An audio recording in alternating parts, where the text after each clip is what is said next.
Hello, my lovelies! This is Jenny from Jenny's Fun Facts.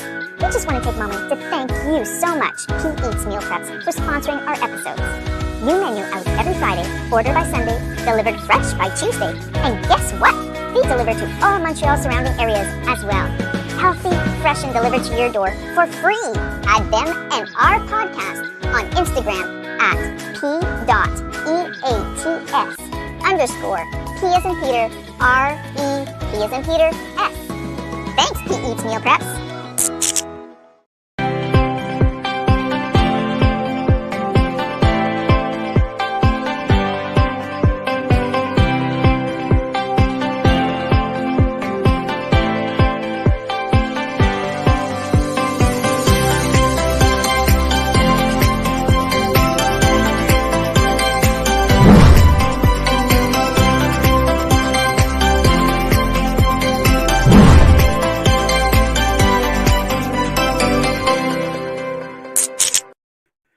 Hello, everyone, and welcome to Noon Hour Out of the Box. This is episode 45.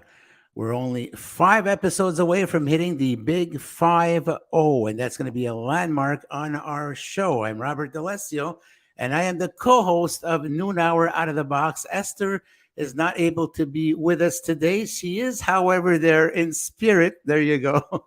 Esther, we love you, and we can't wait to have you back. So Esther is standing by. She's encouraging us.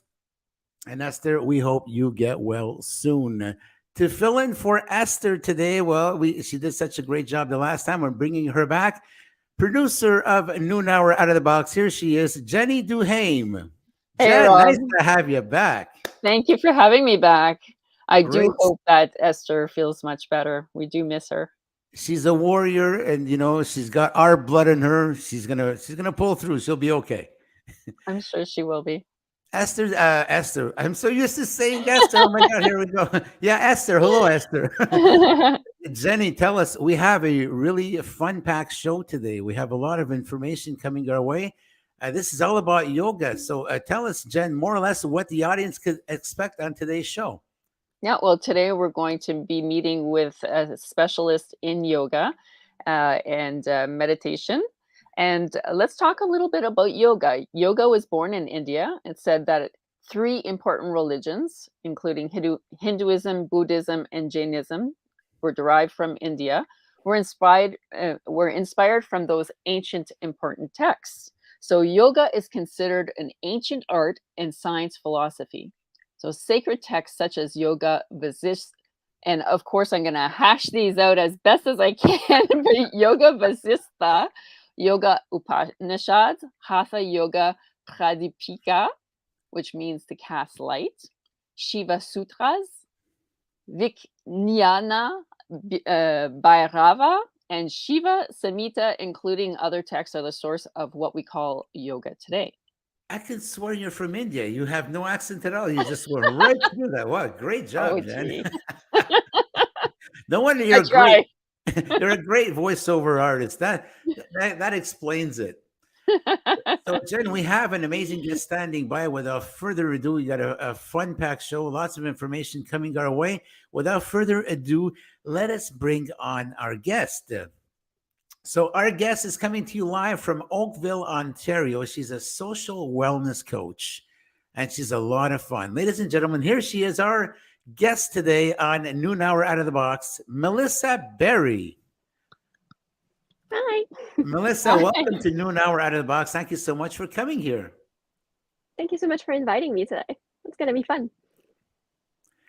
So tell us, Mellssa, you're on the show. We're going to be talking about yoga. The perception we have about yoga, it looks very easy, for someone who's like looking at this for the first time. But there's a lot involved in yoga. There's just a lot more than just breathing and like sitting down in a position like with your legs crossed and your hands like this. So tell us a little bit about what yoga is.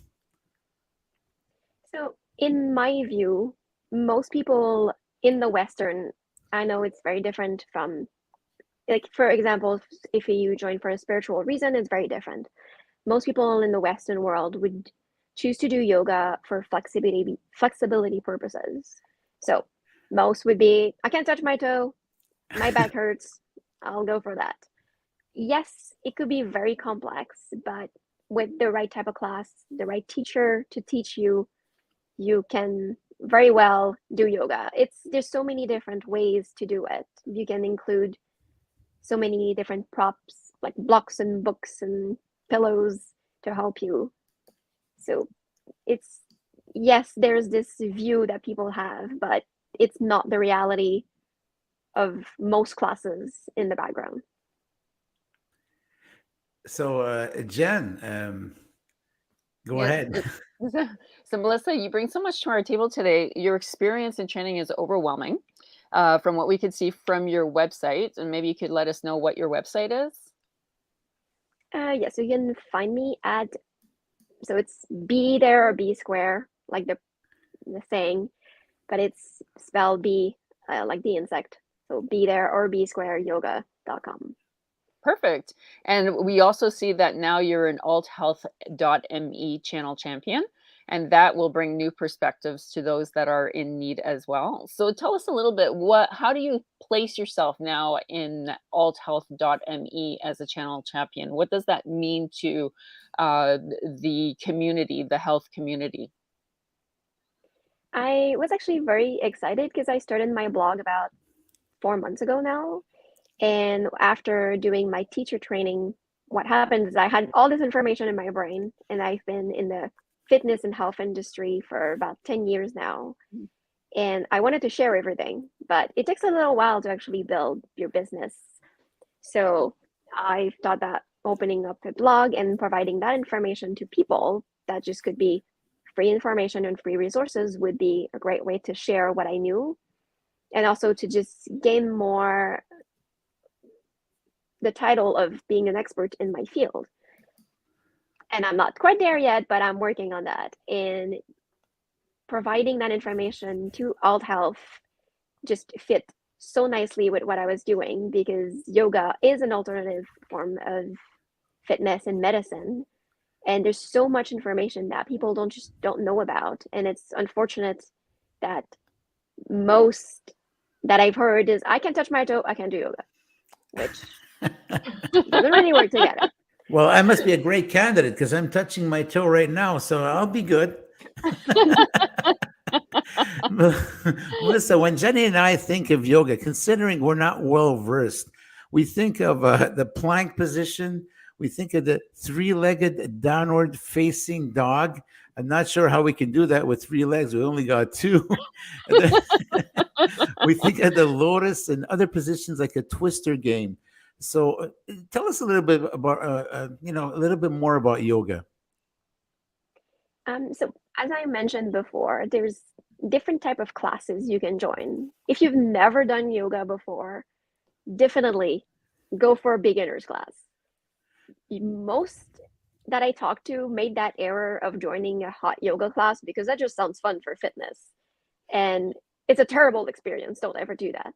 You come out of there thinking that it's like, I'm going to die out here. It's so hot. I cannot move my leg anywhere.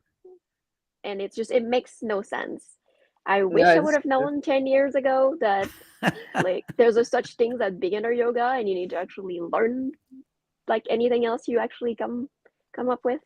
Yeah, that I actually started out with hot yoga many moons before, and I was like, within 24 hours, I was in so much pain because I had the worst sinus headache ever. I ended up with bronchitis for over a week. I was in really bad terms with myself, and I went back and I said, "There's no possible way that it's that." I went back, sure enough.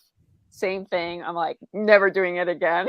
It was a wonderful experience and feeling the heat and being like as if you were in a sauna, but I am never doing it again. Okay. The question, if you have an underlying medical condition, can that be a hindrance in performing in yoga or signing up for a class? Giving you an example, if you have like maybe fibromyalgia, have a hard time moving your muscles and all that, are there some forms of health issues that can restrict us from getting involved with yoga? So definitely, if you have a medical condition, do not do hot yoga. That would be number one. But it's actually been proven that there's a lot of benefit in yoga for a lot of medical issues. You just have to find the right form.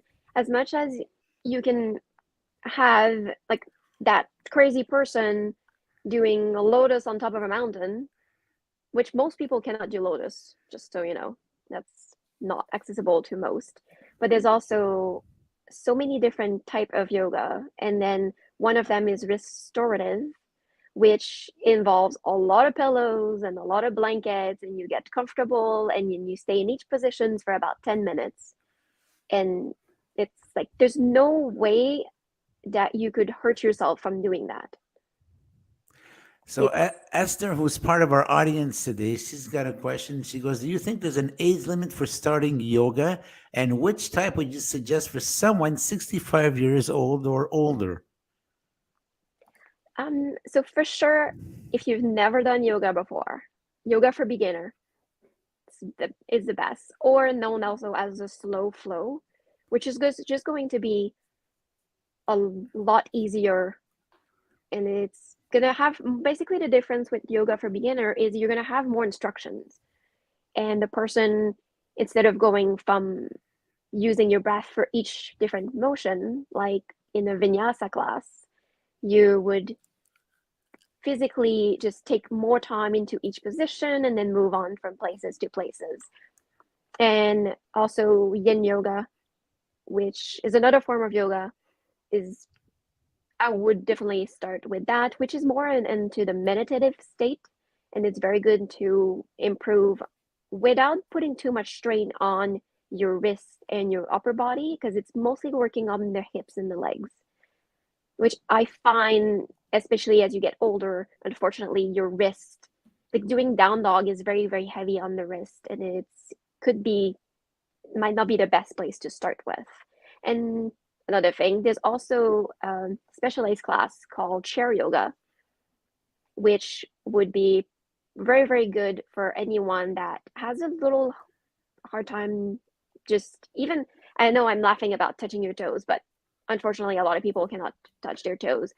And just coming out of a chair, it's just hard it's just coming out of the bed, coming out of your chair, it hurts everywhere.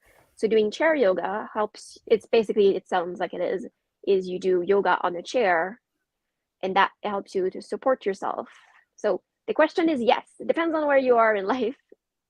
65-year-old could be very active, or could have a hard time coming out of bed. There's an option for everyone here. Well, that's actually a great point, because when in our daily lives, we're so attached to our chairs now. Are there certain positions that we should look into, or a certain amount of time, a minimum amount of time that we should invest in our daily routine, incorporating yoga as we're sitting down at our desks? Because not all of us have the joy of being able to listen to our Google Watches and get up and start walking for 10 minutes. Unfortunately, I'm always like, next, not now. Is there something that we could be able to put into our daily routine and stick with it? I'm not going to do it now because I will look very weird on camera. But we like demonstrations. Yeah, actually, I can do one. So one thing for your back, but it's especially sitting all day, you're kind of slouching on the computer and you're kind of looking like, you can tell when someone has a good posture and without. So if you could sit on a ball and not have a back to your chair, that's perfect. I know it's not super comfortable, but if your back hurts, then you just actually do cats and cows. So your back will be straight. Assume that my back is straight here, and you just round your spine, tuck your chin down, and just bring all your back on the opposite direction. So just doing this about 10 times on your chair, this actually will relieve a lot of pressure into your back. Well, that's amazing. This could also be done on the floor, but you just on your chair and doing this. I do this quite often. I'm the same. My watch keeps on telling me like move. I'm like, I don't have time. I need to work. Exactly. I also see companies that are integrating those big Pilates balls so they could be able to incorporate better posture for their employees. Is it something that you would recommend to be able to bring into the office? So there is different, so you can just buy the ball and sit on it without the back, which I would not recommend for someone that has back issues, because it's pretty hard on your body to actually try to stay straight all the time if you're not used to it. There's actually the ones that you're mentioning. I know the company GAIAM has them. I don't know about any of them really, but they have like a little back support, but you still sit on the ball, and you would have to have both your feet on the floor at all time, which makes a big difference. Well, Yes. we can say, if you'll pardon the pun, they're really on the ball. Mellssa, you ended up talking about different terms of theories, like you discussed the slower pace yoga, the Yin Yoga, and on your website you also mentioned the pelvic health yoga. Now, I remember I had friends in the past one friend in particular, who had shattered her pelvis due to a car accident, causing her extreme pain and even more painful during intercourse. And then another that had hips that were no longer aligned after childbirth. Are there certain recommendations or exercises or ways of life afterwards that we can work to? Is there a way that can even help heal the pelvic area? So for pelvic health, what would be best is for sure to always consult a physio first, and then with the physio you can work with a yoga teacher, but that would be very specialized. You don't want to don't Google pelvic floor yoga and just find the first thing. It's like you just said, if you had an accident or child, your problems or your issues are not going to be the same. So you need to work with someone that can actually provide you with the right recommendation. But with pelvic floor yoga, it actually can help for urinary incontinence as well. So after having a child, you can rebuild your muscle. And yes, Kegel kind of works, but sometimes it's just not enough. It's kind of all related. Like, as much as your hips can be sore after having a child, then it also goes into your back and your pelvis and your legs. And I had, unfortunately, that issue where I had a child, and after, oh boy, that was a mess. Yeah, and the sciatic nerve problem is just horrible. It just follows you for the rest of your life. That actually brings us into a great segue in talking about childbirth, because we're going to have also on Access Radio, when we go to our Access Radio spot in a few weeks, we're going to have Charmaine Hamp. That's going to be joining. Well, we'll have champagne on the show, Jen. Yeah, let's have some champagne. Yeah, those tongue twisters of the day, Jenny. Oh my goodness, you're not getting enough sleep or yoga exercises. So we're going to be meeting with Charmaine Hamp. That's from meditationalbirth.com. And in a few weeks, and we will be discussing the practice of hypnobirthing. So that's very interesting that we talk along those lines. We have an interesting comment from an audience member, from Kathy Mulroy, or Marv McLaughlin. And she says that she's dislocated her jaw, and now she's got a lot of pain. Is there any way you can help our audience member today, Kathy? So one thing I would need to know is, where does the pain, like, because I mean, I know it's the jaw, but is it anywhere else in the body as well? Okay, so maybe Kathy. And we need a little bit more information. So Kathy, maybe you can give us a little bit more specifics now that we still have a little bit of time left on the show, Kathy. Hopefully you can get that question to us rather quickly. To move on here with our show, with the progression of the show, there are some Christian communities that try to disclaim the benefits of yoga because they think it's kind of a religious connotation. But obviously, it's not all about religion. There's more to it than meets the eye. Of course, it's all about wellness. It's all about your physical and mental state of being. So can you elaborate on that, Mellssa? I could see, so depending on the teacher, because there is I've met some of them that are more spiritual and more focused on that aspect, and some others like myself that I just, for me, it's more about exactly like you mentioned, it's wellness and fitness and feeling like sometimes it's if I tell you today, like, can you visualize all your toes without moving them and just try to see if you can focus on each one. And it's to me that has nothing to do with religion. It's to just to reconnect your brain and your body together and then just to see how stronger you can actually be in your life. And sometimes it could be as strong as physical, crazy things that you can do in yoga, or are you strong enough to actually sit still for 5 minutes without moving, which both of them are just as hard. So here's Kathy, and she's back with the specifications. Thank you for getting back to us, Kathy. So she says most on the left, it popped out when, okay, I yawned. When I think she's probably saying when I bend, pain inside my ears, swelling in the jaw, and hot. Not sure what you're trying to say, Kathy, but I think we get the whole concept over here. She's talking about something that popped out. And when she's bent, it's the pain inside her ears and swelling in her jaw.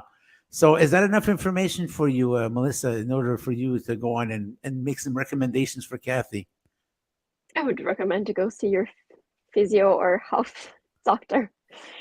That's, I mean, it would be very hard. Like, I mean, I would definitely not, there's some positions I would probably not recommend, like just downward dog, just by having the pressure of your head down, which is considered an inversion. I would avoid doing that for sure. Like any type of inversion to release the pressure in your head. But I mean, as far as like any exercise for your jaw or anything, I would maybe go to a physio in that case.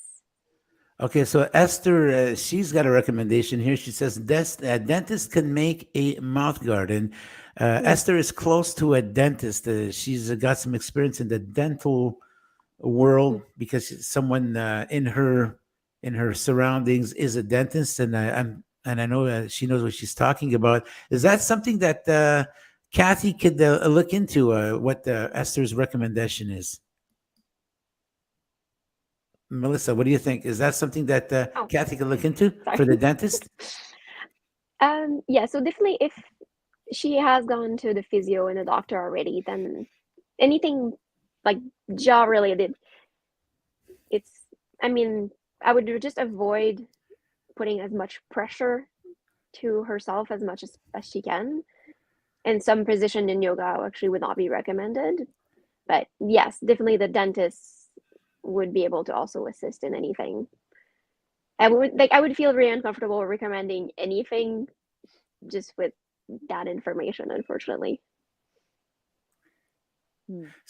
So, is yoga recommended to work out the icks when it comes to nerve issues or damage? Could it possibly help repair underlying issues? Give you an example. I got my girlfriend. She's got a torn ligament in her elbow. Could yoga somehow help? Not necessarily all on its own, but could actually contribute in regenerating those tendons, those muscles? Definitely. So at first, depending on when she got the injury, I would, for sure, just because you don't want to exacerbate the muscle. But in the long term, so Yin Yoga, so that's been created in the 1970s. It's very recent. It's coming from China, and this basically the person that created it was a martial art instructor, and then he wanted to find a way for his students to be able to promote better stretch during their practice. So he invented Yin Yoga, and Yin Yoga is going to release some of the fascia in your body, and then it's going to work, instead of working the muscle like all the other forms of yogas are doing, it's going to go for the joints and the tendons. So it's a little bit different where you don't move as much, most sessions of an hour would be about 10 position, but you hold each one for about 1 minute to 10 minutes, depending on if you're used to it or not. And you just want to find your edge, so where you can feel a stretch, there's no pain, but then you just hold on there, and then just by holding on, you can actually release all of that other, like all of the other portion of the other part of your body that regular yoga wouldn't really work for you. So that's one thing that I would maybe recommend her. If she's been injured for a while, it kind of hurts, but not really, then Yin Yoga would probably be one good way to actually go around. Interesting.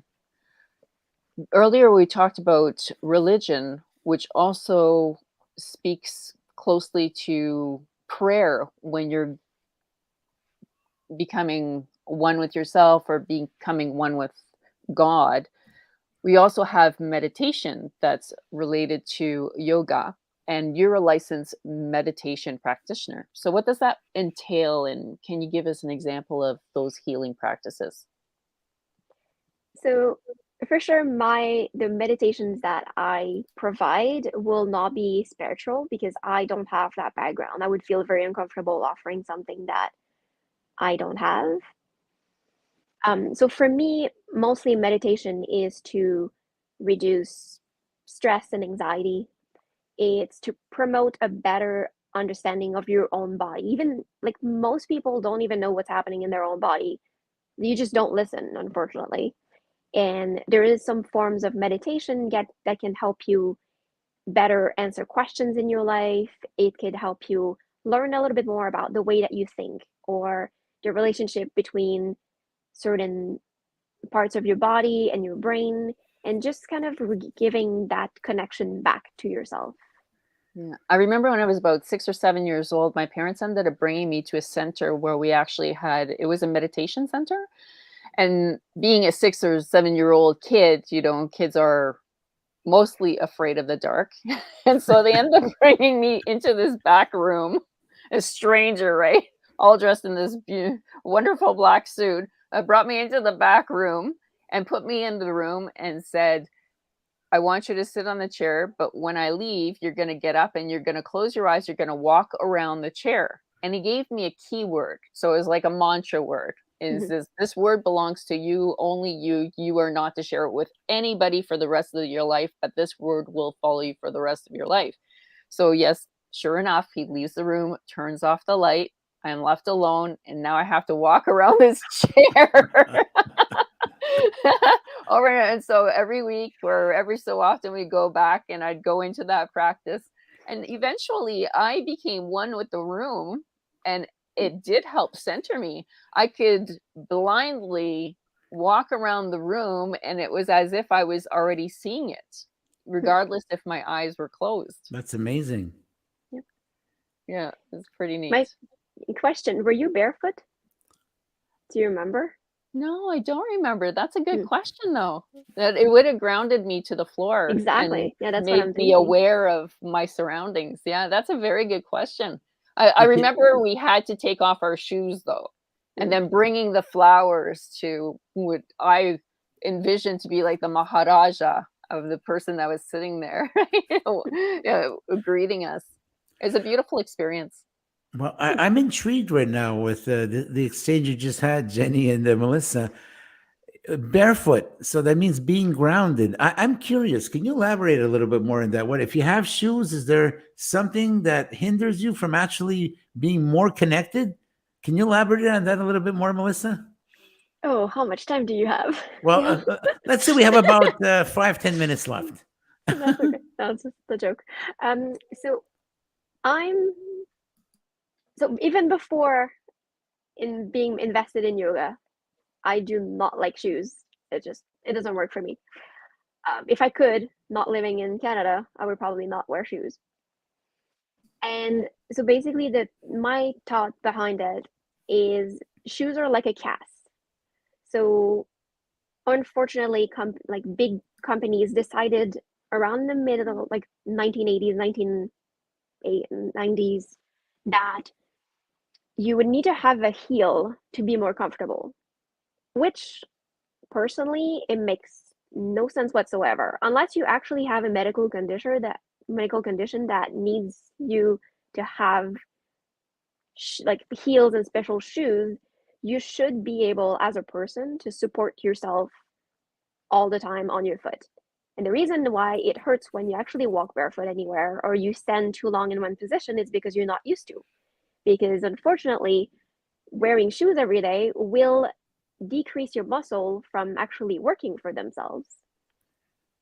So And it's like, and you know what's very interesting is that I'm going to talk about my girlfriend because she's of Asian culture. She's Vietnamese, and I know back in her home country, everyone is always barefoot, with the exception, of course, when you're walking outside because of the extreme heat on the pavement or outdoors. But indoors, even in the office, they got office jobs. They're all barefoot, and now this seems to be making a lot of sense because the Vietnamese, in the most part, is Buddhist culture.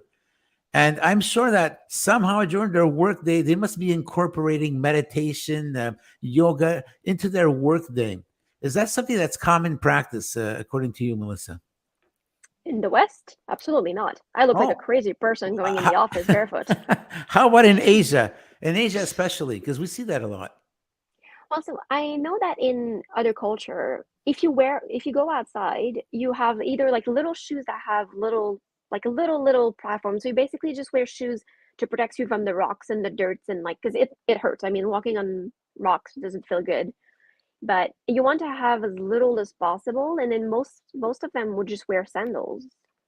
I know we live in the West and it's cold most of the year, but there is some shoes you could just wear that's kind of like a glove that you just protect your feet because you don't want to have like whatever comes on the ground. Oh, it's like you don't want to find like a cigarette under your foot later. A burning cigarette. Yeah, that could be interesting. Exactly. Yeah. Yeah. Well, we have very, very little time left. Jen, perhaps you can throw in, you know what? You're a lady, ladies first and ladies last. I'll give you the last word, Jen. Thank you. Well, maybe we can end the show and you explaining to us what the B means in your website. And nice. On that note, we could end with it's very yoga. So it has some sort of, I realized later that it can be related to a bee, but that was not the point at all. When I met my husband, his name is Bobby, and then they call me Mel B. And then we both had the bee. So we're like, oh, we should just get a tattoo of a bee. And then, so that stayed. And then the company name is called Be There or Be Square, which I thought was I worked with yoga. It's like, if you want to be present, you want to be there, you need to be there for yourself and like in your practice. And then this thing just came up, and then in the logo, technically it's a bee with like diamond. It's just because my daughter, 6 years old, she was 4 at a time, told me, she came from school one day and she just tells me, Mommy, you won't believe what I just learned. Did you know that a square is just a diamond, but in the opposite direction? So there it is. Isn't that interesting? That's pretty enlightening for a 4-year-old. Yeah. So it's more like a family thing at this point. It's like everyone is involved. And then that's beautiful. At some point I was looking at bees outside and I was like, you know what? Bees are very resilient. Like they just go on and like get their honey and then they try to make it work for themselves. And I was like, that works too. Yeah. Let's Workers all make it and work. Providers. Yeah. Well, to both of you, Jenny and Mellssa, thank you so much for being a noon hour out of the box. This was really, really an interesting show. I'm not going to look at yoga the same way. And you know what? I'm not going to be considering yoga as a contortionist activity. It's actually is very beneficial from what I learned today. Jenny, thank you so much for producing the show. Thank you for filling in for Esther. And then once again, Mellssa, thank you so much. Thank you to althealth.me for their collaboration with us. We'll be seeing you next week with Esther's return. And Jenny, again, with her amazing work as a producer. Thank you for Thank you. tuning in, and have a great week, a blessed week, and ciao for now. Namaste. Bye. Bye.